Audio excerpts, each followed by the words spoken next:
Hello दोस्तों, आपके अपने YouTube चैनल मैथ्स हंगामा में बहुत बहुत स्वागत है। दोस्तों, आज के इस वीडियो में आप सीखने वाले हैं रेलवे ग्रुप डी का प्रैक्टिस सेट 24, जो कि इस बुक का यानी इस प्रैक्टिस सेट का यह लास्ट सेट है और इसके बाद रेगुलर आपका रीजनिंग चलेगा। तो आप देखिए, ये वॉल्यूम 2 है जिसे एसके झा सर द्वारा लिखा गया है और इसमें आज आप सीखने वाले हैं सेट 24 का मैथ। इससे पहले का वीडियो आप नहीं देखे हैं तो इस वीडियो के डिस्क्रिप्शन बॉक्स में जाइए, वहां पर सभी वीडियो का लिंक आपको मिल जाएगा, वहां से जाकर के आप देख सकते हैं। सब वीडियो एक से एक है और सभी वीडियो में अच्छे अच्छे कॉन्सेप्ट अच्छे तरीके से क्वेश्चन समझाए गए हैं, तो आप जाकर के उसे जरूर देखिएगा। और हाँ, मेरे टेलीग्राम चैनल को आप ज्वाइन करना चाहते हैं तो उसका भी लिंक इस वीडियो के डिस्क्रिप्शन बॉक्स में है, वहां से जाकर के आप ज्वाइन हो सकते हैं। और आपको लग रहा है क्या कि हमें मदद करना चाहिए, तो आप वीडियो को ज़्यादा से ज़्यादा शेयर कीजिए अपने दोस्तों में और मेरी मदद कीजिए। मैं भी आप लोगों के लिए दिन रात लगा हुआ रहता हूँ, टाइम निकाल करके वीडियो बनाता हूँ, एडिटिंग करता हूँ, ठीक है। तो आइए हम लोग शुरू करते हैं बिना देर किए हुए, और आप भी बिना स्किप किए हुए शुरू से लेकर के अंतिम तक वीडियो को देखते रहिएगा। तो देखिए, यहाँ पे पहला क्वेश्चन कहता है, पहला क्वेश्चन है कि 10,200 रुपए को ए और बी में 8:9 के अनुपात में वितरित किया गया। देखिएगा कि ए अनुपात बी यानी ए और बी को बांटा जाता है 8:9 के अनुपात में बांटा जाता है, वो भी कितना रुपया, तो 10,200 रुपया। अब यहां पे बोला है क्या कि बी का भाग ए के भाग से कितना अधिक। तो यहां पे देखिएगा कि सबसे पहले हम लोग देखते हैं कि ए को कितना मिलता है, तो 8 रुपया, और बी को मिलता है कितना, तो 9 रुपया। अगर दोनों को हम जोड़ते हैं तो 9 8 17 रुपया होता है, 9 8 17 हो जाता है। दोनों को मिलाकर के 17 रुपया बांटा जाता है, जबकि बांटा जाता है कितना, तो 10,200 रुपए। ये चीज दिया हुआ है, दोनों बात बराबर हो गया। 17 कम 17, 17 छक्के 102, यानी 600 बार में कर जाएगा, अनुपात 1 बराबर हो जाएगा 600। अब यहां पे देखिएगा कि बोल रहा है कि बी का भाग ए के भाग से कितना अधिक है। तो आपको दिख रहा होगा क्या कि कितना अधिक है, बी को मिलता है अनुपात में 9 रुपया, जबकि ए को मिलता है 8 रुपया। तो आप कहिएगा कि 1 रुपया अधिक, यानी अनुपात में 1 अधिक है ना, यानी बी का भाग ए के भाग से अनुपात 1 अधिक, ठीक है। यहां से ऐसे बोल सकते हैं आप। और अनुपात 1 का वैल्यू कितना है, तो 600 है, तो आप लिख सकते हैं 600 अधिक है, यही आपका आंसर हो जाएगा। अगला क्वेश्चन देखिएगा, अगला क्वेश्चन है कि 2/3, 3/4, 4/5 और 5/6 और 5/6 में से सबसे बड़ी और सबसे छोटी भिन्न का योगफल ज्ञात कीजिए। अब देखिएगा इसमें कि सबसे बड़ी भिन्न और सबसे छोटी भिन्न का योगफल हम लोग को ज्ञात करना है। तो आप देख सकते हैं यहाँ पे किसको एलसीएम लेकर के भी आप बना सकते हैं, यानी बड़ा और छोटा निकाल सकते हैं। जैसे मान के चलिए कि एलसीएम कितना होगा, तो एलसीएम हो जाएगा 3, 4, 5 और 6 का, यानी हरों का एलसीएम ले लीजिए अगर संभव है तब। तो देखिए यहाँ पे कि अगर इसका एलसीएम लेते हैं तो एलसीएम कितना हो जाएगा, तो 60 हो जाएगा। तो 20 × 60 यानी 20 दूनी 40, 3 से काटेंगे 60 को तो 20 बार में 20 दूनी 40 हो जाएगा। 4 से भाग दीजिएगा, 15 चौके 60, 15 × 45। इसके बाद 5 से भाग देंगे तो 12 × 5 60, 12 चौके 48। और यहां पे देखिएगा कि ए हो गया आपका 6 × 60, 10 × 5 50। अब यहां पे आपको दिख रहा होगा कि सबसे छोटा और सबसे बड़ा कौन है, तो सबसे छोटा आपको दिख रहा होगा 40 और सबसे बड़ा दिख रहा होगा आपको 50, ठीक है। अब देखिए यहाँ पे दोनों का योग पूछा है, यानी बड़ी भिन्न, तो बड़ी भिन्न कितना हो गया 5/6 प्लस छोटी भिन्न 2/3, ये दोनों का योगफल पूछा है। योगफल यहां से निकालिएगा तो देखिए यहाँ पे ये दोनों को हम लोग क्रॉस गुना करके जोड़ देते हैं, यानी 3 में 5 से 5 के 15 और 6 दूनी 12, 15 12 27 हो जाएगा, बटा में 36 18, 9 से काटेंगे 9 × 27, 9 दूनी 18, यानी 3/2 आपका आंसर हो जाएगा। अगला क्वेश्चन देखिएगा, यदि ए और बी की आयु का अनुपात, ए और बी के आयु का अनुपात दे दिया है 6:5 है मतलब क्या कि वर्तमान में है, और उनकी आयु का योगफल 66 वर्ष है, तो ए की आयु ज्ञात कीजिए। अब यहां पे देखिएगा कि वर्तमान आयु का अनुपात दे दिया है 6:5, यानी हम कह सकते हैं कि ए का उम्र अगर 6 वर्ष है तो बी का उम्र अनुपात में क्या है, तो 5 वर्ष। दोनों को मिला करके कितना वर्ष होगा, तो अनुपात में 6 5 11 वर्ष होगा, 11 वर्ष है। जबकि दिया हुआ है कि दोनों का योग कितना है, तो 66 वर्ष है। दोनों बात यहां से बराबर हो गया। 11 एकम 11, 11 छक 66, अनुपात 1 बराबर हो जाएगा 6। अनुपात 1 का वैल्यू कितना हो गया, तो 6 हो गया। हम लोगों से पूछा है कि ए की आयु ज्ञात कीजिए। अब देखिएगा ए का आयु कितना है, तो अनुपात 1 बराबर 6, तो 6 बराबर कितना हो जाएगा, तो 6 गुने 6 यानी 6 1 36 वर्ष। ए का आयु कितना निकल करके आ गया, तो 36 वर्ष, और यही इसका आंसर हो जाएगा। अगला क्वेश्चन देखिएगा। अगला क्वेश्चन कहता है कि यदि किसी त्रिभुज का परिमाप 36 सेंटीमीटर, यानी परिमाप दे दिया है 36 सेंटीमीटर, इसकी अंतः त्रिज्या भी दे दिया है। अंतः त्रिज्या बराबर 4.5 सेंटीमीटर। इसका क्षेत्रफल क्या होगा, तो देखिएगा कि त्रिभुज का क्षेत्रफल क्या होगा यदि परिमाप दिया हुआ रहे और अंतः त्रिज्या दिया हुआ रहे तब। तो देखिएगा यहां पे कि त्रिभुज का क्षेत्रफल बराबर हो जाएगा आपको अर्ध परिमाप। जब परिमाप और अंतः त्रिज्या दिया हुआ रहे तो ये वाला सूत्र होता है, यानी त्रिभुज का क्षेत्रफल बराबर अर्ध परिमाप गुने अंतः त्रिज्या। इसको ध्यान में रखिएगा। अब यहां पे देखिए कि हम लोग को परिमाप पता है। परिमाप पता है कितना, तो 36 है, 36 सेंटीमीटर। अब अर्ध परिमाप कैसे निकलेगा, तो इसको आधा कर दीजिए। तो अर्ध परिमाप मतलब क्या होता है, परिमाप का आधा। और आधा कब होता है, जब 2 से हम लोग भाग देते हैं, तो 2 से भाग दे दीजिए। और गुने अंतः त्रिज्या कितना है, तो 4.5 सेंटीमीटर है। इसको हम लोग तोड़ेंगे तो बटा में कितना हो जाएगा, तो 10 हो जाएगा। और इसको काटिए, 2 से 18 दूनी 36, 5 से काटेंगे 5 दूनी 10, 5 नमा 45, 2 से काटिएगा 2 नमा 18, तो ये हो जाएगा आपका 9 सेंटीमीटर गुने 9 सेंटीमीटर, तो 9 नमा 81, और सेंटीमीटर स्क्वायर हो जाएगा, यानी 81 सेंटीमीटर स्क्वायर त्रिभुज का क्षेत्रफल हो जाएगा, और यही आपका आंसर हो जाएगा। अगला क्वेश्चन देखिएगा।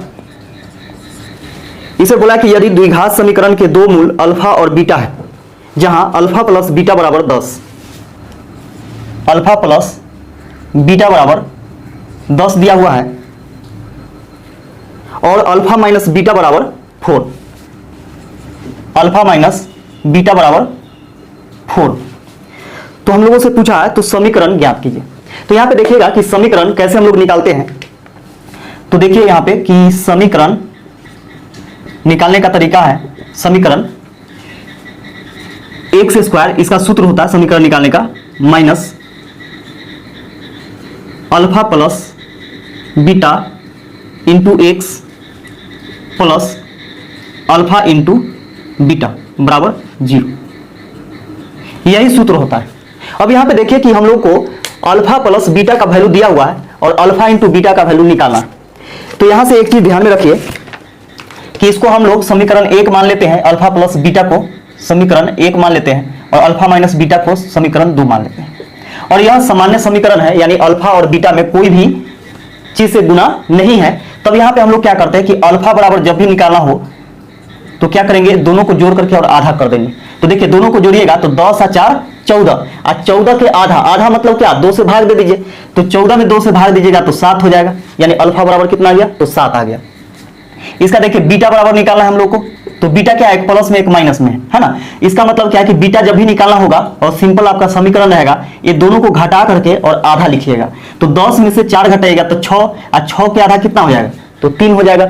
अब यहाँ पे अल्फा इंटू बीटा निकालना है, तो अल्फा इंटू बीटा बराबर हो जाएगा अल्फा का वैल्यू 7 और इंटू यानी गुना, और बीटा का वैल्यू 3, तो 7 में 3 से गुना कीजिएगा 21 हो जाएगा। अब यहाँ से ये चीज निकल गया। अब यहाँ पे बस बैठा दीजिए, तो ये हो गया आपका x square minus alpha plus beta का वैल्यू कितना है, तो 10 है, ये 10 हो जाएगा, इंटू एक्स है यानी 10x हो जाएगा, प्लस में अल्फा इंटू बीटा का वैल्यू कितना निकल करके आया है, तो 21 आया है, तो ये हो गया आपका 21 बराबर 0, और यही आपका समीकरण निकल करके आ गया, और यही आपका आंसर हो गया। अगला क्वेश्चन देखिएगा। इसे बोला क्या कि यदि किसी वस्तु को 73 रुपए में बेचने के बजाय 82 रुपए में बेचने पर लाभ की प्रतिशत दुगनी है, उस वस्तु का क्रय मूल्य क्या। तो देखिएगा कि यहाँ पे बोल रहा है क्या कि अगर कोई वस्तु को 73 रुपए में बेचने के जगह, यानी सेलिंग प्राइस जो है वह 73 रुपया की जगह पर अगर सेलिंग प्राइस 82 रुपया हो जाए तो लाभ का प्रतिशत क्या हो जाता है, तो 2 गुना हो जाता है। तो एक चीज यहां पे देखिएगा कि दोनों के बीच का जो अंतर होता है वह लाभ निकलता है। अंतर मतलब घटाव, ये दोनों के बीच में जो अंतर निकलेगा वह लाभ के बराबर होगा, लाभ के बराबर होगा। तो देखिएगा यहां पे कि लाभ कितना हो रहा है, यानी दोनों के बीच में अंतर कितना है, तो 82 माइनस 73, 12 में से 3 घटेगा 9 रुपया, यानी 9 रुपया क्या हो रहा है कि लाभ हो रहा है। ये दोनों के बीच में जो अंतर है वह 9 रुपया का है। अब यहां से हम लोगों से पूछा है कि क्रय मूल्य ज्ञात करें। तो ऐसे प्रश्न को बनाने का तरीका है कि जब भी आपको कॉस्ट प्राइस निकालना होगा यानी क्रय मूल्य निकालना होगा, तो यहां पे देखिए कि क्या करना है कि पहले विक्रय मूल्य में से ये दोनों के बीच में जो अंतर आया है उसको घटा दीजिए, आपका क्रय मूल्य निकल जाएगा।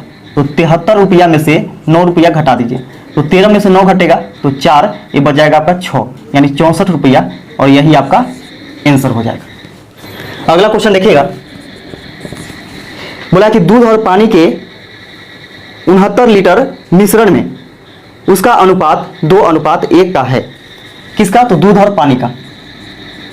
दूध और पानी का अनुपात 2:1 है, और कितना लीटर के मिश्रण में, तो 69 लीटर के मिश्रण में।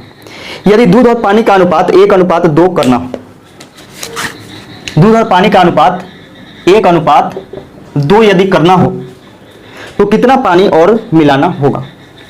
अब यहां पे देखिएगा कि पानी कितना मिलाना होगा। तो सोचिए पानी ना मिलाना है तो दूध तो उतना ही होगा। तो दूध पहले भी 2 लीटर था और अभी भी 2 ही लीटर होना चाहिए। तो जिस चीज को मिलाना है, जैसे दूध को अगर मिलाना है तो विपरीत सोचेंगे, यानी पानी वाला के लिए सोचना है, और पानी मिलाना है तो विपरीत सोचना है, यानी दूध के लिए सोचना है। तो यहां पे देखिए कि पानी हम लोग मिला रहे हैं। अब क्या करना है हम लोग को कि सिर्फ दूध के लिए सोचना है, अपोजिट सोचना है कि पहले अगर 2 लीटर दूध था तो दूध तो मिला नहीं गया, पानी चाहे जितना भी भर दीजिए उसमें जो मात्रा होगा पहले जो दूध था उतना ही होगा। तो इसका मतलब पहले 2 लीटर था तो अभी भी 2 लीटर होना चाहिए। अभी 2 लीटर पुराने के लिए क्या करेंगे कि 2 से गुना करना हो, और अनुपात में आप जानते होंगे कि 2 से इसमें गुना कीजिएगा तो आपको इसमें भी गुना करना पड़ेगा। ये हो जाएगा आपका 2 एकम 2, 2 दूनी 4। यहां पे दूध दोनों बराबर हो गया। अब यहां से आपको दिख रहा होगा कि पानी कितना मिलाया गया। तो पानी मिलाया गया, पहले 1 लीटर था अब हो गया 4 लीटर, यानी 3 लीटर मिलाया गया। 3 लीटर कितना में, तो 2:1 3 में, ये भी अनुपात में है, ठीक है। तो अनुपात में इतना मिलाया गया। अब यहां पे समझिएगा कि कितना का, तो टोटल कितना है 69 का, यानी 6 गुने 69। ऐसा क्यों, क्योंकि सोचिए कि 69 का इतना भाग पानी मिलाया गया, ये जो है इतना भाग है। आप कह सकते हैं कि 2:1 3 लीटर में 3 लीटर मिलाया गया। देखिएगा ये दोनों के बीच में अंतर जो है कितना का है, 3 लीटर का है। ये भी अनुपात में है, ठीक है। तो यहां पे देखिए कि 3 लीटर मिलाया गया कितना में, तो 2:1 3, यानी दूध 2 लीटर था और पानी 1 लीटर, तो कुल मिश्रण कितना हो गया, तो 3 लीटर, यानी 3 लीटर में 3 लीटर पानी मिलाया गया। तो इतना भाग कितना में, तो 69, यानी 69 इंटू 3/3। अब इसको काट दीजिए तो कितना, तो 69 लीटर। कितना पानी मिलाया गया था, तो 69 लीटर, और यही आपका आंसर हो जाएगा। अगला क्वेश्चन देखिएगा। अगला क्वेश्चन कहता है कि बबलू तथा अंकित के मासिक वेतन का अनुपात 5:7 था। बबलू है और अंकित, और ये दोनों के मासिक वेतन का अनुपात कितना है, तो 5:7। मासिक वेतन, यानी महीना में बबलू अगर 5 रुपया कमाता है तो अंकित कितना, तो 7 रुपया। उनके व्यय का अनुपात 2:3 है। देखिएगा कि व्यय मतलब खर्च, खर्च का अनुपात जो है वह 2:3 है। यदि उन दोनों में से प्रत्येक का मासिक बचत 800 रुपए है तो बबलू का मासिक वेतन कितना है। अब यहां पे देखिएगा कि दोनों में से प्रत्येक का बचत जो है वह कितना है, तो 800 रुपए। तो आप जानते होंगे कि आय माइनस व्यय बराबर होता है बचत। ये चीज ध्यान में रखिएगा, आय माइनस व्यय बराबर होता है बचत। इसका मतलब वेतन में, यानी जितना उसको वेतन मिलता है, वेतन में से जो खर्च करेगा और खर्च करने के बाद जो बचेगा वही इसका क्या होगा, तो बचत होगा। तो यहां पे देखिए कि बचत अगर दोनों 800 रुपया करता है, इसका मतलब अनुपात में अंतर भी समान आना चाहिए। यहां पे आप देख सकते हैं कि 5 रुपया कमाता है बबलू और 2 रुपया खर्च कर देता है, तो 3 रुपया बचाता है। अंकित 7 रुपया कमाता है और 3 रुपया खर्च कर देता है, यानी 4 रुपया बचाता है। तो यहां पे देखिए कि वहां बोल रहा था कि 800 रुपया प्रत्येक जो है 800 रुपया का बचत करता है, जबकि अनुपात में भी सेम आना चाहिए, लेकिन आया नहीं। अब अनुपात बराबर करने के लिए हम लोग क्या करेंगे कि देखिए कि ऊपर दोनों का अंतर देखेंगे, तो 7 और 5 के बीच में 2 का अंतर है। इसका नीचे दोनों का अंतर देखेंगे तो 3 और 2 के बीच में 1 का अंतर है। नीचे दोनों के अंतर से ऊपर दोनों में गुना, ऊपर दोनों के अंतर से नीचे दोनों में गुना करेंगे, तो 1 से गुना कीजिएगा तो ये हो जाएगा आपका 5 ही होगा, ठीक है 5, और ये हो जाएगा आपका 7, 2 दूनी 4 और 3 दूनी 6। अब यहां से देखिएगा कि दोनों के बीच में अंतर कितना का है, तो अंतर आपको दिख रहा होगा कि अंतर 1 का, अनुपात में 1 का। तो आप कह सकते हैं कि बबलू 5 रुपया कमाता है और 4 रुपया खर्चा कर देता है, तो 1 रुपया बचाता है। और उसी प्रकार अंकित 7 रुपया कमाता है और 6 रुपया खर्च कर देता है, तो 1 रुपया का बचत करता है। तो अनुपात में दोनों 1-1 रुपया का बचत करता है, जबकि करता है, क्वेश्चन में दिया हुआ है कि 800 का। हम लोगों से पूछा है कि बबलू का मासिक वेतन क्या है, तो देखिएगा बबलू का ये वेतन है ऊपर वाला और नीचे वाला खर्च है ना। तो वेतन बोला है, तो बबलू का वेतन कितना, अनुपात में 5 है, अनुपात 1 बराबर 800, तो 5 बराबर हो जाएगा 5 गुणे 800, 8 पचे 4000, यानी 4000 रुपए बबलू का वेतन निकल करके आ गया 4000 रुपए, और यही इसका आंसर हो जाएगा। अगला क्वेश्चन देखिएगा, अगला क्वेश्चन है कि साइन 3a बटा sign a minus cos 3a बटा में कॉस a बराबर क्या होगा, इतना का वैल्यू पूछ रहा है। तो एक चीज आपको पता होना चाहिए कि साइन 3a का सूत्र होता है, साइन 3a का एक फॉर्मूला होता है, आपको पता होगा, अगर नहीं पता है तो इसको याद कर लीजिएगा।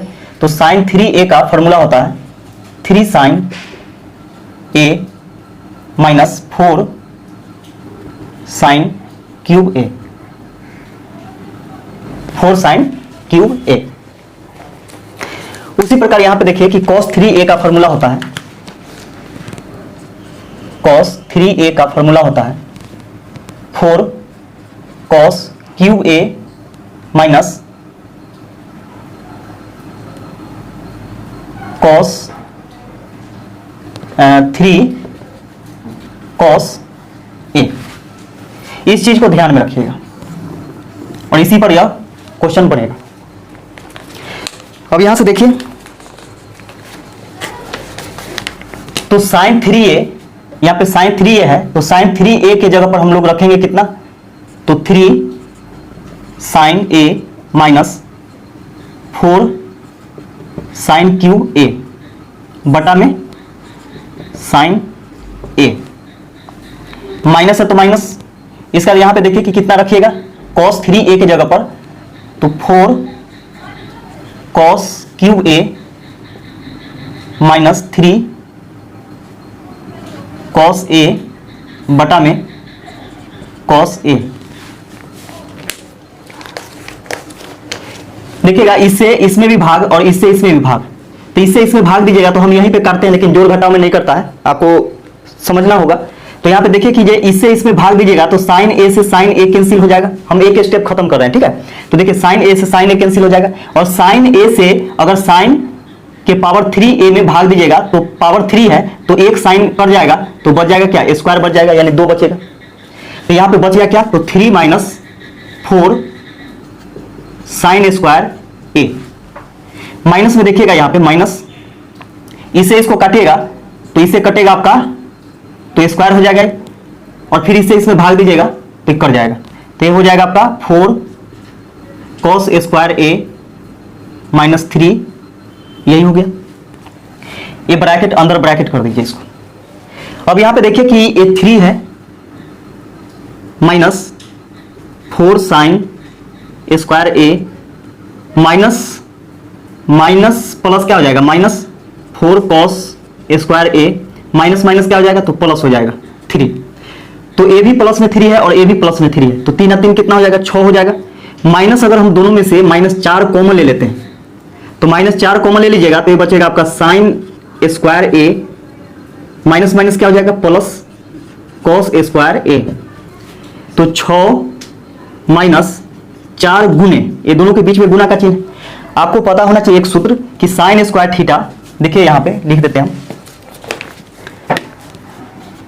साइन स्क्वायर ए प्लस कॉस स्क्वायर ए बराबर 1 होता है, यानी sine square theta plus cos square theta बराबर 1 होता है। तो इतना के लिए क्या हो जाएगा, 1 हो जाएगा, 1 हो गया बराबर 6 माइनस 4 एकम 4, 6 में से 4 घटाइएगा तो 2 बच जाएगा और यही आपका आंसर हो जाएगा। अगला क्वेश्चन देखिएगा, इसे बोला क्या कि एक आदमी किसी बैंक में 10% प्रति वर्ष साधारण ब्याज की दर से 18,000 रुपए समयावधि जमा करता है, यानी कुछ समय के लिए वह जमा करता है बैंक में 18,000 रुपए, परंतु किसी कारण से उसे संपूर्ण राशि यानी जितना भी राशि हो रहा है यानी पैसा हो रहा है 3 वर्ष के बाद वापस लेनी पड़ती है, जिसके लिए बैंक ने उसे ब्याज की कम दर दी। यदि उसे 4500 रुपए कम मिले जो उसे 5 वर्षों के अंत में मिले होते तो बैंक द्वारा दी गई ब्याज की दर क्या है। अब यहां पे देखिएगा कि सबसे पहले आप देख लीजिए कि मूलधन क्या होता है, 100% होता है, यानी मूलधन जो इसका होगा वो 100% होगा, लेकिन है कितना, तो 18,000 रुपए। दोनों बात यहां से बराबर, 2 जीरो से काटिएगा 2 जीरो पड़ जाएगा, 1% का वैल्यू यहां से निकल करके आ गया 180। अब 180 निकल करके आ गया। अब यहां पे देखिए कि 5 वर्ष के अंत में यानी 5 वर्षों के अंत में इसको कितना मिलना चाहिए था, तो 10% रेट है, यानी ब्याज बराबर हो जाएगा, यानी एसआई बराबर सिंपल इंटरेस्ट बराबर साधारण ब्याज इसका क्या हो जाता, तो 10% से 5 वर्ष का कितना हो जाता। अगर वह पैसा नहीं निकालता तो पूरे 5 वर्ष में उसको पूरा 10% जोड़ करके दिया जाता, क्योंकि पहले ही बोला जा रहा है कि 10% के दर पर वह बैंक में जमा करता है ना, कुछ समय के लिए। तो कितना समय के लिए, तो 5 वर्षों के लिए, लेकिन 5 वर्ष से पहले ही यानी तीसरे वर्ष में निकाल लेता है वह। तो 5 वर्ष का कितना एसआई हो जाएगा, तो आप जानते होंगे कि एसआई बराबर क्या होता है, यानी कुल ब्याज बराबर होता है दर गुने समय। तो 50% इसको मिलता है, 10 × 5 = 50%। अब देखिएगा यहाँ पे कि 1% का वैल्यू 180 रुपया है, तो 50% का वैल्यू कितना हो जाएगा, 50 × 180, 18 × 5 = 90, यानी 9,000 रुपए। इसको 9,000 रुपए मिलना चाहिए था, लेकिन बोला क्या कि इससे उसे यानी 3 वर्ष में ही निकाल लेता है, जिसके कारण उसे क्या होता है कि 4500 रुपया कम मिलता है। तो 4500 रुपया कम मिलता है, इसका मतलब है कि मिलना चाहिए 9,000 रुपया, लेकिन मिलता है कितना, 4500 कम, यानी 4500 रुपया ही मिला, 4500 रुपया ही उसको मिला। अब कह रहा है क्या, जो उसे 5 वर्षों के अंत में मिले होते। हाँ, तो बैंक द्वारा दी गई ब्याज की दर क्या है, तो बैंक किस दर पर उसको पैसा दिया, तो 4500 रुपया ब्याज दिया। तो आप जानते होंगे कि दर बराबर क्या होता है, दर बराबर होता है ब्याज गुने 100 अब बटा में मूलधन गुने समय। ये चीज पता होना चाहिए। तो ब्याज कितना, तो 4500 रुपया, 4500 ही मिला ना, मिलना चाहिए 9,000, जबकि 4500 कम मिला, इसका मतलब 4500 ही मिला। तो ब्याज 4500 मिला गुने 100 बटा में मूलधन कितना, तो 18,000, मूलधन 18,000 गुने समय। तो समय कितना वर्ष में निकाल लिया हो पैसा, तो 3 वर्ष में, तो 3 वर्ष का ना जोड़ करके देगा वो। अब इसको काट दीजिए, अब इसको काटिएगा, 2 जीरो से 2 जीरो कैंसिल, 1 जीरो से 1 जीरो कैंसिल, 3 से इसको काटेंगे तो 15 × 3 = 45, यानी 150 बार में,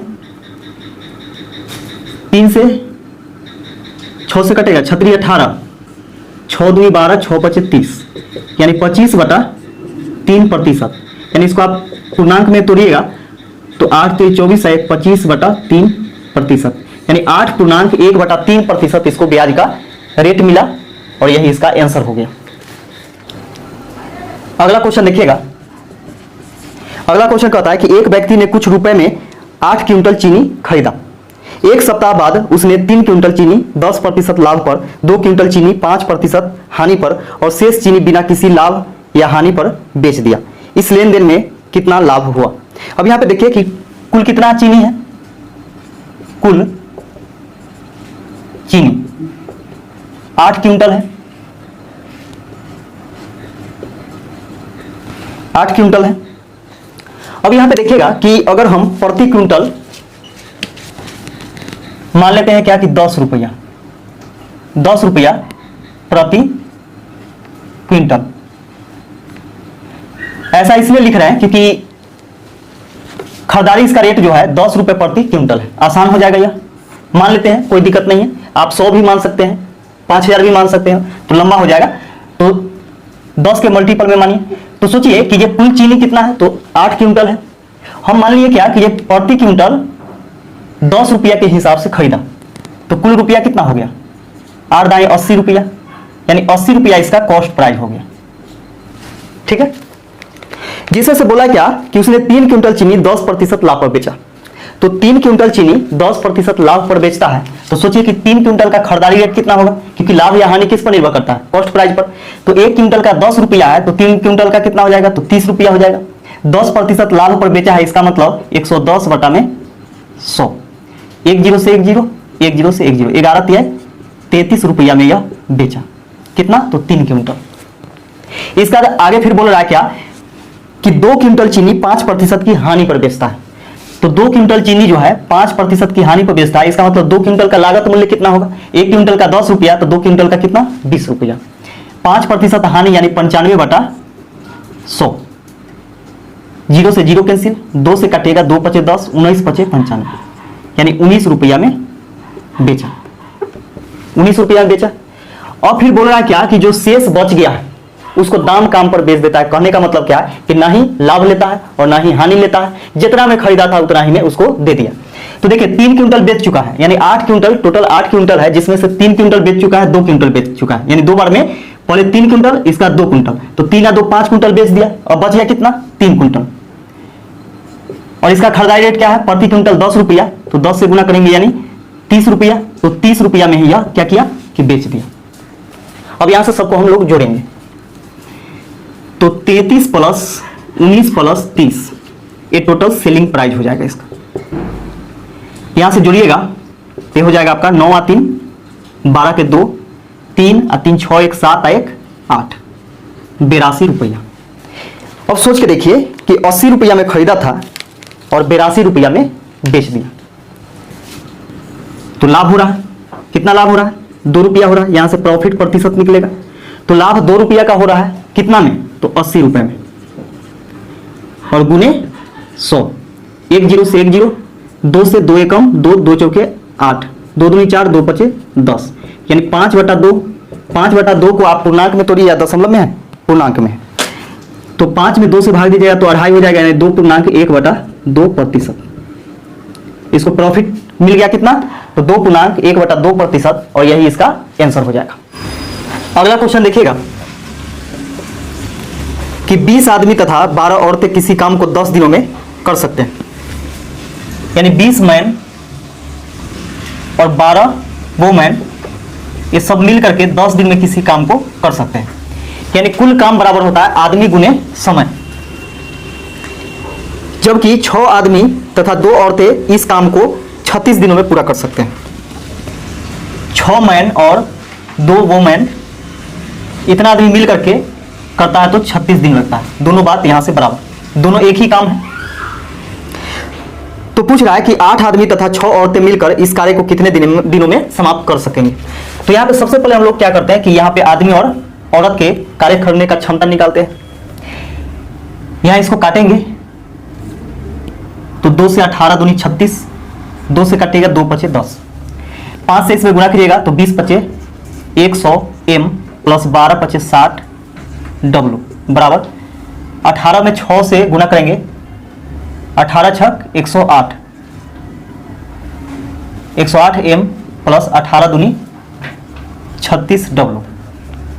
अब W को इधर घटाइएगा तो यहां से निकल करके आएगा 60 W में से 36 W इधर घट जाएगा तो बचेगा कितना 24 W बराबर 100 m उधर घटा दीजिए तो 108 में से 100 घटेगा तो 8 m बचेगा। 8 एकम 8, 8 3 24, यानी एक आदमी बराबर 3 औरत काम करेगी। चलिए यहां से हो गया।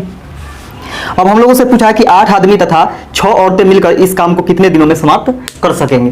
तो यहां से देखिएगा कि इस प्रकार के प्रश्न बनाने का तरीका है कि जो पूछा जाता है उसको हम लोग RHS में लिखते हैं और LHS में आप ए वाला मान लीजिए चाहे ए वाला लीजिए, कोई दिक्कत नहीं। इसी को ले लीजिए 20 m प्लस 12 W गुने 10 और बराबर में क्या करना है कि बराबर में लिखना है कि जो चीज पूछा गया है उसको लिखना है। तो पूछा गया कि 8 आदमी तथा 6 औरतें मिलकर, तो 8 आदमी यानी 8 m प्लस 6 W मिल करके कितना दिन में काम को पूरा कर सकेंगे, तो D2 हम लोग को निकालना है। अब यहां से देखिएगा कि एक आदमी बराबर 3 औरत है तो आदमी को क्या करते हैं कि औरत में चेंज कर देते हैं, यानी इसको बदल देते हैं। तो एक आदमी बराबर 3 औरत काम करेगी तो 20 आदमी बराबर कितना, तो 20 3 60 औरत काम करेगी, 20 आदमी बराबर प्लस 12 W गुने 10 बराबर एक आदमी बराबर 3 औरत काम करेगी तो 8 आदमी बराबर कितना, तो 8 3 24 W प्लस 6 W गुने D2। ये दोनों को जोड़िएगा तो 72 हो जाएगा। 60 W प्लस 12 W 72 W गुने 10 बराबर 24 और 6 30 W गुने D2। W से W कैंसिल हो गया, 0 से काटिएगा तो 0 कैंसिल हो जाएगा, 3 से काटेंगे तो 3 दूनी 6 और 3 चौके 12, 24 3 72, यानी D2 बराबर हो जाएगा 24 दिन। यानी 8 आदमी और 6 औरत मिलकर के इस काम को 24 दिनों में समाप्त कर देंगे और यही इसका आंसर हो जाएगा। अगला क्वेश्चन देखिएगा कि दो पाइप A और B अलग अलग किसी टंकी को क्रमशः 60 मिनट और 75 मिनट में भर सकते हैं। टंकी की तली में उसको खाली करने के लिए एक तीसरा पाइप लगा हुआ है। यदि तीनों पाइपों को एक साथ खोल दिया जाए तो टंकी 50 मिनट में भर जाती है। अकेला तीसरा पाइप टंकी को कितना समय में खाली कर सकता है। देखिएगा कि दो भरने वाला पाइप है जबकि एक तीसरा खाली करने वाला पाइप। A भरता है इस टंकी को 60 मिनट में जबकि B भरता है 75 मिनट में। और जब तीसरा पाइप को खोल दिया जाता है यानी खाली करने वाला पाइप को भी इसके साथ खोल दिया जाता है तो तीनों मिलकर के यानी A plus B minus C यानी तीनों मिलकर के क्या करता है कि 50 मिनट में उसे भर पाता है, तो 50 मिनट में भर देता है। अब यहां पे देखिए कि ये तीनों का एलसीएम जो निकालेंगे वह टंकी का क्षमता आएगा, यानी टंकी में कितना लीटर पानी आता है। तो 60 75 और 50 का एलसीएम लीजिएगा तो 300 हो जाएगा।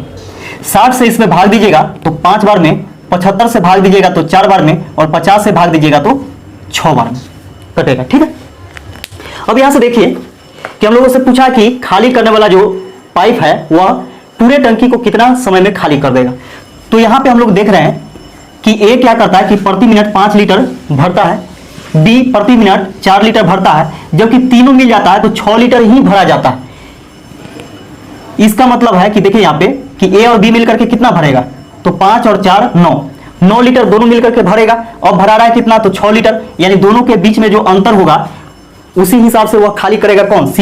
यानी C कितना खाली कर रहा है, तो 5 और 4 9 में से 6 घटाइए तो 3, यानी 3 लीटर प्रति मिनट खाली कर रहा है। अब यहां से पूछा है कि C को अगर खाली करने के लिए लगा दिया जाए भरी हुई टंकी को तो कितना समय में खाली कर देगा। तो 300 लीटर का टंकी है, प्रति मिनट 3 लीटर खाली करेगा तो 100 मिनट में खाली कर देगा, यानी 100 मिनट में खाली कर देगा और यही इसका आंसर हो जाएगा। अगला क्वेश्चन देखिएगा 59। इसे बोला क्या कि 20,000 रुपए की राशि पर 8% प्रति वर्ष की दर से 2 वर्ष के लिए चक्रवृद्धि ब्याज और साधारण ब्याज का अंतर क्या होगा। तो देखिएगा यहाँ पे कि सूत्र से हम लोग बना सकते हैं या फिर ऐसे भी बना सकते हैं। तो 20,000 2 वर्ष का बात बोल रहा है तो 2 डंडा खींच दीजिए यहां से। 8% तो 20,000 का 8% कितना होगा, प्रतिशत मतलब बटा में 100, 2 जीरो से 2 जीरो, 8 दूनी 16, 1600 पहले साल में तो 1600 दूसरे साल में भी।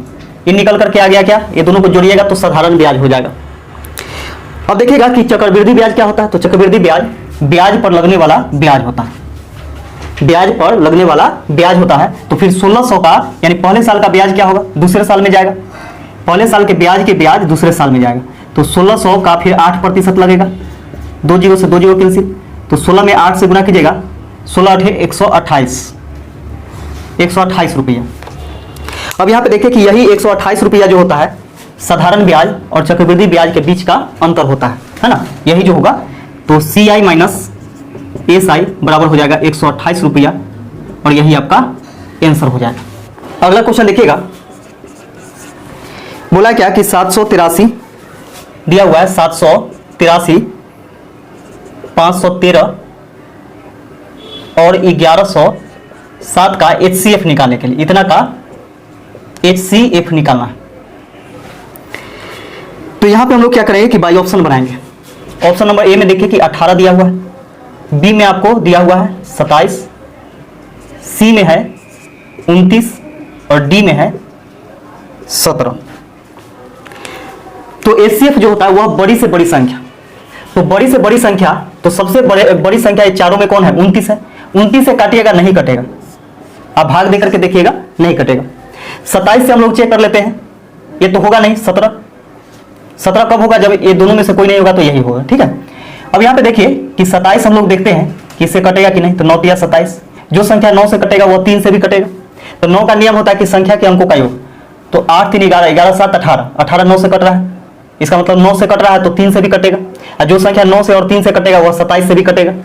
इसका देखिएगा कि 5 1 6 3 9, 9 से 9 भी कट रहा है और 3 भी कट रहा है। इसका इसमें देखिएगा कि 7 1 8 1 9, 9 से 9 कट रहा है, 3 से भी कटेगा, इसका मतलब 27 से भी कटेगा। तो तीनों संख्या जो है वह 27 से कट रहा है और इससे बड़ा कोई आपको ऑप्शन में है नहीं, इसलिए ऑप्शन नंबर बी आपका आंसर हो जाएगा, ये दोनों नहीं होगा। अगला क्वेश्चन देखिएगा, इसे बोला क्या कि एक घन की सभी भुजाओं का योग 72 सेंटीमीटर है, इसका आयतन ज्ञात करें। तो देखिए कि घन के प्रत्येक भुजा की लंबाई बराबर, यहां से हम लोग निकाल लेते हैं। तो इसका होता है क्या कि कुल योग बटा में 12, क्योंकि घन का जो किनारा होता है वह कितना होता है, तो 12 होता है। तो योग में अगर सभी भुजाओं के योग में आप क्या करते हैं कि 12 से भाग दे देते हैं, तो घन के प्रत्येक भुजा की लंबाई यहां से निकल जाएगा। तो योग दिया हुआ है 72, इसमें 12 से भाग दे दीजिए तो 6 बार में कटेगा, यानी 6 सेंटीमीटर प्रत्येक भुजा की लंबाई यहां से निकल करके आ गया। अब हम लोगों से पूछा है क्या कि इसका आयतन ज्ञात करें। तो घन का आयतन जो होता है, घन का आयतन बराबर भुजा क्यूब होता है, भुजा क्यूब, यानी 6 सेंटीमीटर भुजा है और इसका क्यूब कीजिएगा तो हो जाएगा आपका 6 के क्यूब 216 सेंटीमीटर क्यूब और यही आपका आंसर हो जाएगा। अगला क्वेश्चन देखिएगा, दो रेलगाड़ी ए और बी समांतर पटरियों पर एक ही दिशा में चलती है, यानी दो रेलगाड़ी, एक ए है और एक बी है और समांतर पटरी पर चलती है एक ही दिशा में। ट्रेन ए ट्रेन बी को 60 सेकेंड में पूरी तरह से पार करती है और ट्रेन ए में मौजूद एक यात्री ट्रेन बी को 40 सेकेंड में पार करता है। यदि रेलगाड़ियों की चाल 2:1 के अनुपात में है तो उनकी लंबाई का अनुपात ज्ञात करें। तो यहां पे देखिएगा कि ट्रेन यदि एक ही दिशा में चलती हो तो दोनों का चाल क्या होता है कि घट जाता है, जब विपरीत दिशा में चलता हो तो चाल जुड़ जाता है। लेकिन देखिए लंबाई के अगर हम लोग पक्ष में बात करते हैं तो लंबाई क्या होगा कि जुड़ेगा। क्यों? क्योंकि सोच के देखिए कि एक ट्रेन दूसरे ट्रेन को अगर पार कर रही है तो दूसरा ट्रेन भी तो पहला ट्रेन को पार कर रहा है ना, इसलिए यहां पे क्या होता है कि दोनों का लंबाई जुड़ जाता है, यानी ट्रेन ए की लंबाई प्लस ट्रेन बी की लंबाई बराबर यहां से हो जाएगा आपका जितना समय में पार करता है उस समय ही होगा, ठीक है। तो ट्रेन ए की लंबाई प्लस ट्रेन बी की लंबाई बराबर 60 सेकंड में पार करता है, तो 60 सेकंड के बराबर कर दिए हम लोग। फिर यहां पे बोल रहा है क्या कि ट्रेन ए ट्रेन बी को 60 सेकंड में पूरी तरह से पार कर जाते हैं और ट्रेन ए में मौजूद एक यात्री ट्रेन बी को 40 सेकंड में पार कर जाती है। तो ए में मौजूद एक यात्री है, यात्री मतलब क्या कि आदमी है, तो आदमी यदि ट्रेन को पार करता है या ट्रेन आदमी को पार करता है तो वहां पे क्या होता है कि आदमी का लंबाई नहीं जुड़ता है, यानी ट्रेन का ही सिर्फ होता है। तो ट्रेन बी जो है यानी ए में बैठा हुआ है, बी व्यक्ति जो है ट्रेन ए में बैठा हुआ है, इसका मतलब ट्रेन बी पार कर रही है उसको, तो ट्रेन बी बराबर कितना हो जाएगा, तो 40 हो जाएगा। अब यहां से समीकरण 1 समीकरण 2 करके हम लोग यहां से निकालते हैं, तो इसको घटाइएगा तो ट्रेन बी से ट्रेन बी कैंसिल हो जाएगा, ट्रेन बी से ट्रेन बी कैंसिल हो जाएगा, यहां पे बच जाएगा ट्रेन ए और इसमें से इसको घटाइएगा तो 20 हो जाएगा। ट्रेन ए का लंबाई क्या कीजिए, यहां पे देखिए लंबाई ही हम लोग इतना माने हैं, ज्यादा कुछ नहीं टेंशन लेना है। तो ट्रेन बी का कितना हो जाएगा, तो यहां पे देखिए 60 में से चाहे यहां पे दिया हुआ है 40। अब हम लोगों से पूछा है क्या कि ट्रेन ए और बी के लंबाई का अनुपात क्या होगा, जबकि यहां पे चाल का अनुपात दिया हुआ है, तो चाल से कोई मतलब यहां पे नहीं है। यहां से हम लोग डायरेक्ट यहां से लंबाई निकाल लिए हैं, तो ट्रेन ए अनुपात ट्रेन बी की लंबाई, यानी ट्रेन ए का लंबाई अनुपात ट्रेन बी का लंबाई, यहां से रखिएगा इसका 20 है और इसका कितना है तो 40, इसको काटिएगा 20 से कम 20, 20 दूनी 40, यानी 1 अनुपात 2 के अनुपात में ये दोनों का लंबाई आ जाएगा और यही इसका आंसर हो जाएगा। अगला क्वेश्चन देखिएगा, अगला क्वेश्चन कहता है कि यदि बहुलक बराबर 9 माध्य बराबर 6 तो माध्यिका ज्ञात कीजिए। तो देखिए कि बहुलक बराबर होता है 3 गुने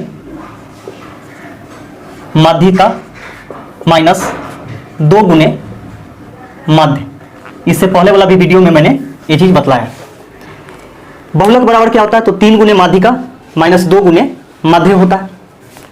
अब यहां से बहुलक देखिए कि दिया हुआ है, बहुलक कितना है तो 9 है, 9 रख देते हैं बराबर 3 गुने माध्यिका हम लोगों से पूछा है, तो माध्यिका को कोई चर राशि मान लीजिए, माना कि x माध्यिका क्या है तो x है, माइनस 2 गुने माध्य भी दिया हुआ है, तो माध्य कितना है तो 6 है, 6 रख लीजिए। 9 बराबर हो जाएगा 3x माइनस 6 दूनी 12, 12 उधर माइनस में है, इधर आएगा तो प्लस में, 12 9 21, तो 3x बराबर हो जाएगा 21, 3 से काटिएगा तो 7 बार में कट जाएगा, x बराबर हो जाएगा 7, यानी माध्यिका निकल करके आ गया कितना तो 7, और यही आपका आंसर हो जाएगा। अगला क्वेश्चन देखिएगा, अगला क्वेश्चन है कि ए बी से 30% अधिक कार्यकुशल है। ए जो है बी से 30% अधिक कार्यकुशल है, तो 30% का वैल्यू जो होता है 3/10 होता है। इसका मतलब है कि बी जब तक के 10 काम करेगा तब तक के ए कितना करेगा तो 13 काम करेगा, क्योंकि अधिक कुशल है। यदि ए अकेले किसी कार्य को 20 दिन में पूरा कर सकता है तो बी अकेला इस काम को कितने दिनों में पूरा करेगा। तो देखिएगा कि ए अकेला इस काम को 20 दिन में पूरा कर सकता है, तो सोच के देखिए कि कुल कार्य बराबर हो जाएगा, यहां से ए अकेला 20 दिन में काम कर सकता है, तो यहां पे एक क्षमता दिया हुआ है, कार्य क्षमता एफिशिएंसी दिया हुआ है, तो ए प्रतिदिन 13 काम करता है, तो 20 दिन में कितना काम किया होगा 20 गुने 13, कुल काम हो गया। अब हम लोगों से पूछा कि बी अकेला इस काम को कितना दिन में पूरा करेगा, तो कौन से काम को, तो 20 गुने 13 काम को, गुना नहीं कीजिएगा, बी अकेला इस काम को कितना दिन में पूरा करेगा, तो कौन सा काम, तो 20 गुने 13 काम को किस हिसाब से करेगा, तो प्रतिदिन 10 के हिसाब से करेगा, तो 10 से भाग दे दीजिए, 10 दूनी 20, 13 दूनी 26, यानी 26 दिन में बी अकेला पूरा काम को समाप्त कर देगा। यही आपका आंसर हो गया। अगला क्वेश्चन देखिएगा, इसे बोला कि 200 मीटर की दौड़ में ए बी को 35 मीटर या 7 सेकेंड से हरा देता है। दौड़ के दौरान ए द्वारा लिया गया समय ज्ञात कीजिए। कुल दूरी जो है वह 200 मीटर, यहां से यहां तक का दूरी मान लेते हैं कि 200 मीटर, यहां से लेकर के यहां तक का दूरी। कौन किसको हराता है? तो 200 मीटर की दौड़ में ए बी को 35 मीटर से हरा देता है। ए हराता है किसको? बी को। अब सोच के देखिए कि ए जो है दौड़ कब पूरा होगा? जब यह 200 मीटर पूरा कंप्लीट कर लेगा। यानी ए यहां से चलना प्रारंभ किया और यहां पे पहुंच गया होगा ए, तब तो वह जीतेगा। आधा रास्ता में तो जीत नहीं सकता। यानी शुरुआती बिंदु से अंतिम बिंदु तक जब तक के ए नहीं जाएगा तब तक यह जीता हुआ नहीं पाएगा, है ना। तो 200 मीटर का दौड़ है, इसका मतलब ए जो है 200 मीटर कंप्लीट कर चुका है। अब रह गया बी का बात। बी कितना, जब तक के यह ए अंतिम बिंदु तक पहुंचा होगा उससे पहले बी जो है 35 मीटर पहले ही होगा, क्योंकि बोला है यहां पे ए बी को 35 मीटर से हरा देता है। इसका मतलब 35 मीटर पीछे होगा कौन? तो बी। तो यहां पे देखिए कि 35 मीटर पीछे होगा, यहां से 35 मीटर पीछे होगा बी, तो होगा कितना पर? तो 200 में से 35 घटाइए तो इसका आ जाएगा आपका 10 में से 5 घटेगा 5, 9 में से 3 घटेगा 6, 1, यानी 165 मीटर। जब तक के ए पूरा 200 मीटर का दूरी तय कर चुका होगा तब तक के बी कितना किया होगा? 165 मीटर। अब यहां बोल रहा है क्या कि 35 मीटर से ए हरा देता है या फिर 7 सेकेंड से हराता है। तो 35 मीटर बराबर 7 सेकेंड। 35 मीटर बराबर 7 सेकेंड। अब यहां पे देखिएगा कि पूछा है कि बी द्वारा लिया गया समय कितना है। तो यहां से यहां तक के पहुंचने में इसको कितना समय लगा होगा? 165 मीटर की दूरी तय करने में।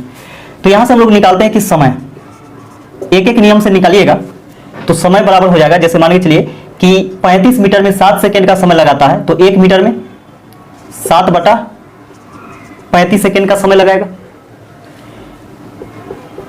और इतना मीटर दूरी तय किया तो इससे गुना कर दीजिए 165 से।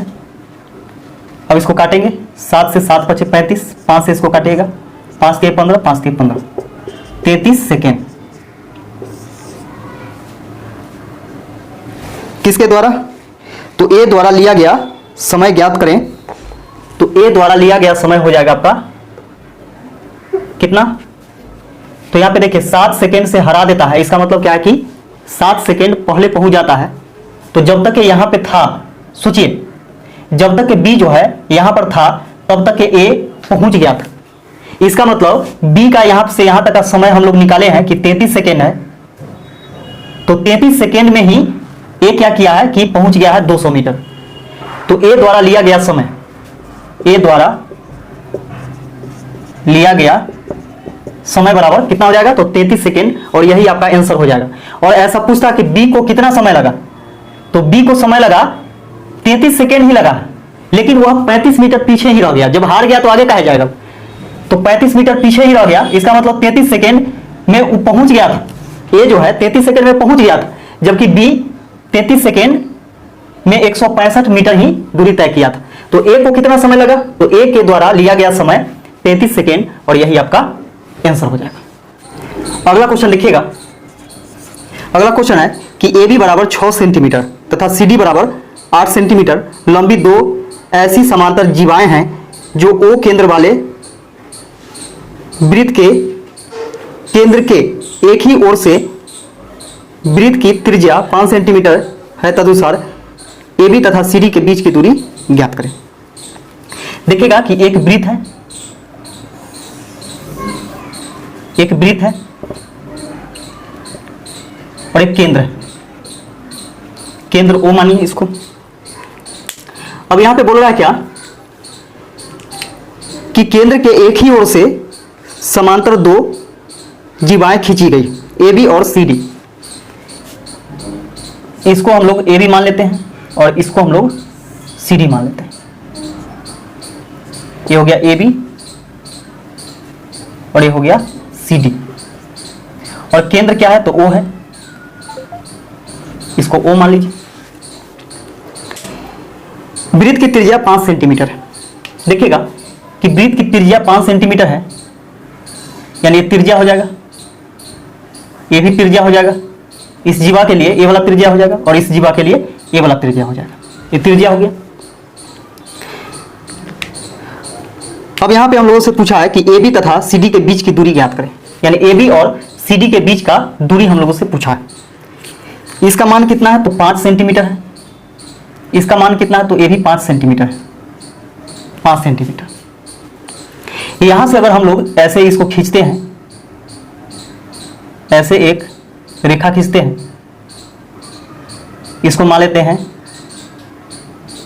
x और इसको मान लेते हैं y। इसको हम लोग x मान लेते हैं और इसको y मान लेते हैं, और x y के बीच का दूरी हम लोग को निकालना है। यहां से देखिएगा कि AB बराबर 6 सेंटीमीटर, AB बराबर 6 सेंटीमीटर है, तो यहां बीच से ही कट रहा है, इसका मतलब 3 इधर भी होगा, 3 इधर भी होगा।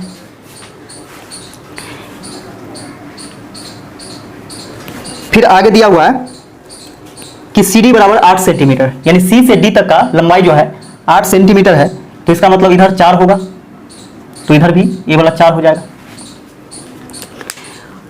हम लोगों को x से y तक का दूरी निकालना, तो यहां से देखिएगा कि 90 डिग्री का एंगल बन रहा है, 90 डिग्री का कोण बन रहा है, और 90 डिग्री के सामने जो है यह कर्ण है, तो कर्ण के स्क्वायर बराबर होता है लंब के स्क्वायर प्लस आधार के स्क्वायर। तो लंब कितना हो जाएगा? पूरा यहां से यहां तक का हो जाएगा पूरा, यानी ये हो जाएगा आपका OA का स्क्वायर बराबर AY का स्क्वायर प्लस OY का स्क्वायर, OY का स्क्वायर। AO कितना है? तो देखिएगा AO है 5 सेंटीमीटर, यानी 5 के स्क्वायर बराबर AY कितना है? तो AY 3 है, तो 3 के स्क्वायर प्लस OY का स्क्वायर। ये हो गया 25 बराबर 3 के स्क्वायर 9 प्लस OY का स्क्वायर। 9 इधर घट जाएगा तो 16 बचेगा, यानी 25 में से 9 घटाएगा तो 16, यानी OY बराबर हो जाएगा, स्क्वायर हटेगा रूट चढ़ेगा, तो 16 का वर्गमूल हो जाएगा 4, यानी OY का वैल्यू आ गया 4। यहां से यहां तक के निकल गया 4। ध्यान से समझिए, इसका वैल्यू आ गया 4। अब हम लोग को निकालना है, यहां पे देखिए एक आपका यहां पे बन रहा है 90 डिग्री। अब यहां से हम लोग क्या करते हैं कि इसका आधार मान करके और इसको कर्ण मान करके इसका लंब निकाल लेते हैं। तो देखिएगा यहां से निकलेगा OX, ठीक है, तो CO या OC का स्क्वायर यानी कर्ण के स्क्वायर बराबर आधार का स्क्वायर, तो आधार कितना हो जाएगा? XC या CX का स्क्वायर प्लस XO का या OX का स्क्वायर। तो CO का स्क्वायर कितना हो जाएगा? C है और O है 5 के स्क्वायर बराबर CX कितना है? तो CX है 4 के स्क्वायर प्लस OX का स्क्वायर। ये हो जाएगा आपका 25 बराबर 16 प्लस OX का स्क्वायर। 16 घटाइएगा 25 में से तो 9 बचेगा, 9 बराबर OX का स्क्वायर, स्क्वायर हटेगा रूट चढ़ेगा, तो 9 का वर्गमूल कितना हो जाएगा? 3, यानी OX बराबर हो जाएगा 3 सेंटीमीटर। ये था आपका 4 सेंटीमीटर और ये हो गया 3 सेंटीमीटर। अब ये दोनों के बीच का दूरी पूछ रहा है, तो सोचिए कि XY बराबर अगर हमको निकालना होगा, X से Y तक का दूरी, यानी X से Y तक का दूरी निकालना होगा, दूरी बराबर, तो यहां से यहां तक का जो निकला है, यानी OY में से हम OX अगर घटा देते हैं तो जो बचेगा वह X और Y के बीच का दूरी बचेगा।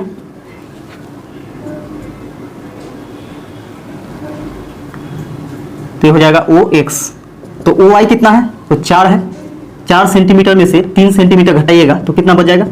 1 सेंटीमीटर, और 1 सेंटीमीटर इसके बीच का दूरी हो जाएगा। किसके किसके बीच का?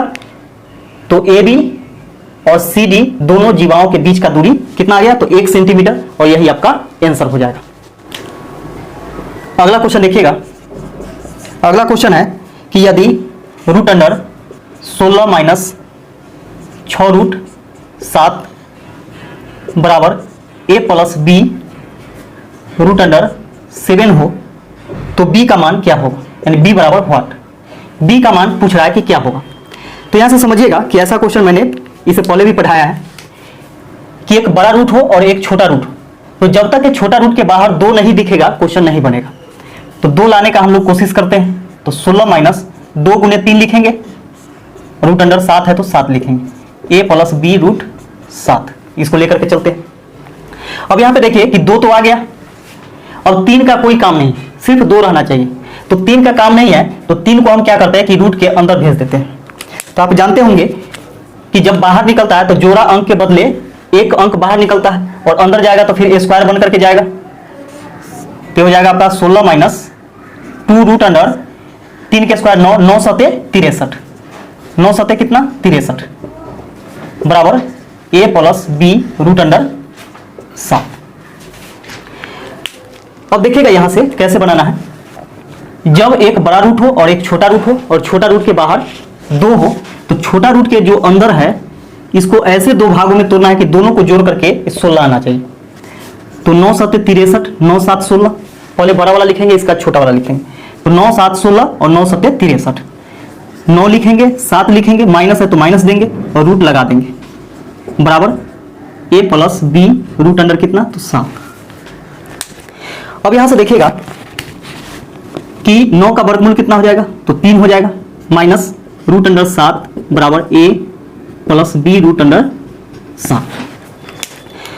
अब यहां से देखने पर एक चीज पता चलता होगा कि a का वैल्यू कितना हो गया तो 3, a का मान पूछता तो 3 हो जाता, जबकि b का मान पूछा है तो देखिए 7 अपनी जगह पर 7 है, b का मान हो जाएगा यहां पे, क्योंकि b जो है यहां पे गुना में है। तो यहां पे देखिए कि किससे गुना हुआ है तो -1 से गुना हुआ है, क्योंकि -1 से अगर हम गुना करते हैं तो माइनस माइनस क्या हो जाएगा प्लस हो जाएगा, यानी -1 है। तो b बराबर क्या हो जाएगा, b बराबर आपका हो जाएगा -1, यही आपका आंसर हो जाएगा। अगला क्वेश्चन देखिएगा 68। इसमें आपको दिया गया है कि निम्न पाई चार्ट 2020 में भारत के विभिन्न राज्यों में चावल की खपत के आंकड़े दर्शाता है। आपको दिख रहा होगा पाई चार्ट पर। रांची में है 25%, नागपुर में 5% है, एमपी में 15%, बिहार में 25% और यूपी में 30% है। ये सभी को जोड़िएगा तो प्रतिशत में हो जाएगा आपका 100%, यानी कुल जो होगा सर्कल का जो वैल्यू होता है परसेंटेज में वो 100% होता है। जबकि 2020 में चावल की कुल खपत 1.5 लाख टन है। तो सोचिए कि ये कुल खपत जो है 100% है, जबकि है 1.5 लाख टन, 1.5 लाख टन। इकाई दहाई सैकड़ा हजार 10,000 लाख, 1.5 लाख टन, दोनों बात यहां से बराबर होगी। अब यहां से हम लोग निकालते हैं कि 1% का वैल्यू, 1 0 से 1 0, 1 0 से 1 0 कैंसिल हो गया, 1% बराबर हो जाएगा 1500 टन। 1% का वैल्यू कितना निकल करके आ गया 1500 टन निकल करके आ गया। तो बोल रहा है क्या कि अकेले यूपी में चावल की खपत कितनी है। तो अकेले यूपी में चावल की खपत जो है वह 30% है, यानी 30% है। तो सोच के देखें कि 1% बराबर 1500 टन, तो 30% बराबर हो जाएगा 30% बराबर हो जाएगा 30 गुने 1500 टन, 0 0 0 15 तिया 45, यानी 45,000 टन। यही आपका आंसर हो जाएगा। अगला क्वेश्चन देखिएगा 69। इसमें दिया गया कि x square plus 3x plus 1 बराबर 0 हो तो पूछा है कि एक्स क्यू प्लस 1 बटा एक्स क्यू का मान क्या होगा। इतना का मान हम लोगों से पूछा है। तो देखिएगा कि इसको क्या करते हैं हम लोग कि इसको उधर भेज देते हैं, यानी प्लस 3x को उधर भेज देते हैं। तो एक्स स्क्वायर इधर बच जाएगा आपका एक्स स्क्वायर प्लस 1 बराबर, ये प्लस में उधर जाएगा तो माइनस में 3x हो जाएगा। दोनों तरफ क्या करते हैं कि x से भाग देने पर, दोनों तरफ x से भाग देने पर, दोनों तरफ x से भाग दीजिएगा तो एक्स स्क्वायर, इसमें भी x से भाग, प्लस 1 बटा एक्स बराबर -3x बटा x। इसको भाग दीजिए तो कट जाएगा आपका x से एक x कट जाएगा, ये वाला x से ये वाला x कट जाएगा, ये बचिए आपका x प्लस 1 बटा x बराबर -3। अब यहां देखिए कि x का क्यूब प्लस 1 बटा x का क्यूब हम लोग को निकालना है। तो x क्यूब कब आएगा जब दोनों तरफ हम लोग घन करेंगे। तो दोनों तरफ घन करने पर, दोनों तरफ घन करने पर तो घन कीजिए तो x प्लस 1 बटा x इसका क्यूब बराबर -3 का क्यूब, ये हो जाएगा आपका ए प्लस बी का होल क्यूब क्या होता है, A cube plus B cube plus 3ab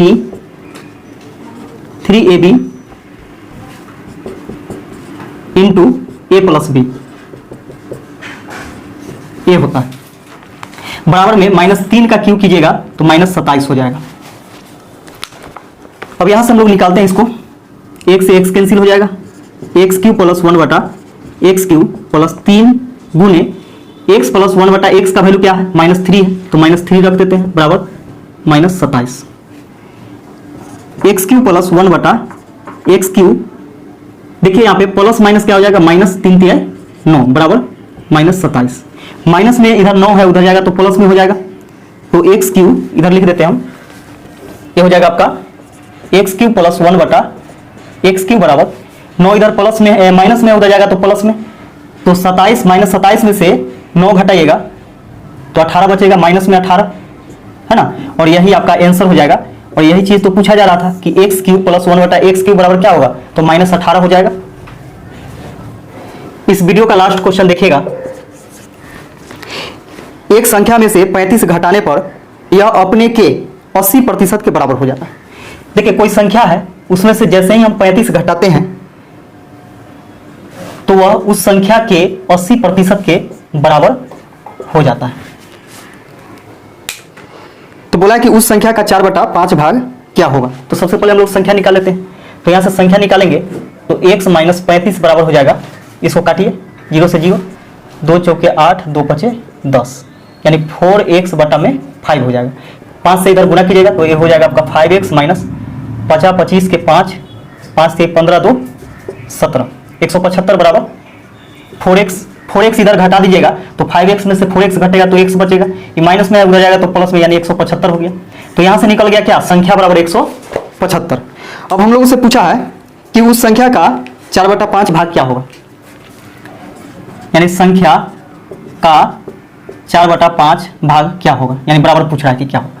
तो देखिएगा यहाँ पे कि संख्या का, तो संख्या कितना है 175 है, का के मतलब गुना 4/5 भाग क्या होगा, इसको काटिए 5 से 5 3 15, 50 25, 50 25 यानी 35 बार में, तो 35 गुने 4 करेंगे तो 5 चौके 20 के 0, 4 ते 12 और 2 14, यानी 140 आ जाएगा, और यही आपका आंसर हो जाएगा। तो वीडियो कैसा लगा, वीडियो यदि अच्छा लगा हो तो अपने दोस्तों में ज़्यादा से ज़्यादा आप शेयर कीजिए और हमें सपोर्ट कीजिए। वीडियो देखने के लिए आप सभी को बहुत बहुत धन्यवाद।